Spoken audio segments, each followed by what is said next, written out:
नमस्कार, यूपी की बात में आप सभी का स्वागत है। आपके साथ मैं हूं जोहा अमरुबा। महिलाओं की सुरक्षा को लेकर लंबे समय से चिंताएं जताई जा रही थी। भीड़भाड़ वाली बसें, सुनसान स्टॉप और मदद के लिए कोई व्यवस्था नहीं। लेकिन अब इन हालातों में बदलाव हो चुका है।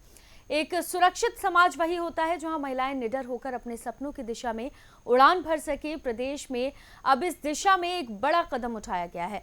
राज्य महिला आयोग के प्रस्ताव को मुख्यमंत्री के नेतृत्व में परिवहन विभाग ने मंजूरी दे दी है और इस फैसले से प्रदेश की लाखों महिलाओं को राहत मिलने वाली है। प्रदेश की महिलाओं के सम्मान और सुरक्षा को लेकर एक अहम कदम उठाया गया है। राज्य महिला आयोग द्वारा भेजे गए प्रस्ताव को माननीय मुख्यमंत्री के नेतृत्व में परिवहन विभाग ने स्वीकार कर लिया है। इस फैसले से महिला यात्रियों को सार्वजनिक परिवहन में अब अधिक सुरक्षित माहौल मिलने की उम्मीद है। महिला सुरक्षा को लेकर राज्य महिला आयोग लगातार सक्रिय रहा है। उत्तर प्रदेश में सीएम योगी की अगुवाई वाली भाजपा सरकार ने महिलाओं की सुरक्षा को लेकर एक और अहम कदम उठाया है।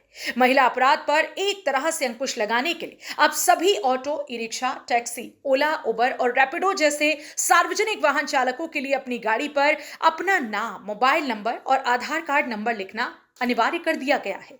गाड़ी चालकों को यह जानकारी साफ अक्षरों और इस तरह से लिखनी होगी कि उसमें बैठने वाले यात्री को इन्हें पढ़ने में कोई परेशानी ना हो। समझा, आपको पता होगा कि 15 दिन में पूरे उत्तर प्रदेश में ये दिखाई देगा।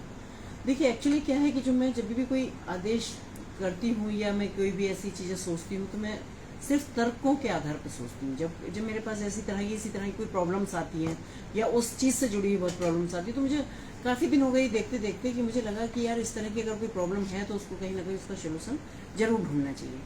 तो तब मैंने ये देख के, क्योंकि इस तरह की प्रॉब्लम, अब ये मैं सिर्फ महिलाओं की बात करूं तो भी ऐसा नहीं है, क्योंकि लड़कों के साथ भी बहुत सारी जगह ऐसा होता है कि लड़के हैं, गाड़ी में बैठे हुए हैं, उनका मोबाइल या लैपटॉप या % उसमें बैठने वाली महिलाएं और पुरुष दोनों ही उसका फोटो खींचेंगे। और महिलाओं के लिए, स्पेशली लड़कियों के लिए, कि जब अपना फोटो वहाँ से क्लिक किया, अपने पेरेंट्स के पास भेज दिया, जिसके पास भी भेजा या उनके मोबाइल में भी, तो ये एक बहुत बड़ी मुझे लगता है, मैं भी कहूँगी कि अगर मेरे कहने से ये आदेश आया है और ये उत्तर प्रदेश में जारी होने, तो इसके लिए महिला आयोग की एक बहुत बड़ी उपलब्धि है। ये नियम सबसे पहले राजधानी लखनऊ में पायलट प्रोजेक्ट के तौर पर लागू किया जाएगा, फिर धीरे धीरे इसे प्रदेश के सभी जिलों में अनिवार्य किया जाएगा। इसके लिए परिवहन विभाग ने सभी पंजीकृत गाड़ी चालकों को 15 दिन का समय दिया है। अगर इस निर्धारित समय सीमा में वाहन चालक नियमों का पालन नहीं करते तो उल्लंघन करने वालों पर मोटर वाहन अधिनियम की सुसंगत धाराओं के तहत कार्यवाही की जाएगी। इस संबंध में बुधवार को लखनऊ के ARTO प्रवर्तन प्रभात पांडे ने दिशा निर्देश भी जारी कर दिए हैं।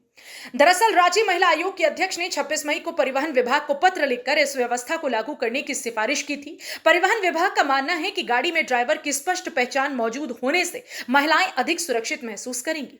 साथ ही किसी आपात स्थिति में वे वाहन में दर्ज जानकारी को परिजनों या पुलिस से शेयर कर सकेंगी, जिससे आरोपी की पहचान और गिरफ्तारी में आसानी होगी। उम्मीद की जा रही है कि इन प्रयासों से प्रदेश की महिलाएं खुद को ज्यादा सुरक्षित महसूस करेंगी और बेझिझक सार्वजनिक परिवहन का उपयोग कर सकेंगी।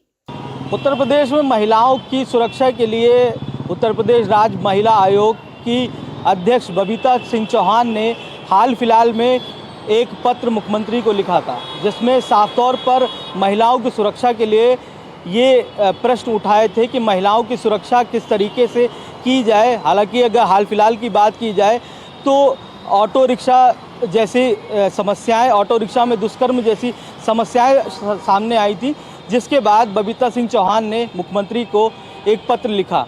उसके बाद मुख्यमंत्री ने उस पत्र का संज्ञान लिया और उसके बाद जितनी भी ई रिक्शा चालक और ई रिक्शा के साथ साथ टेम्पो, टैक्सी और ओला, उबर की जितनी भी गाड़ियां हैं, उसमें साफ तौर पर ये निर्देश दिए गए हैं कि सभी लोग अपना अपना उसमें पूरा विवरण दें, नाम, मोबाइल नंबर और आधार कार्ड संख्या, जिसमें साफ तौर पर ये जानकारी हो सकती है कि अगर वो व्यक्ति या वो ड्राइवर अगर किसी तरीके के दुष्कर्म जैसी घटना करता है तो उसको त्वरित तौर से पकड़ा जा सके।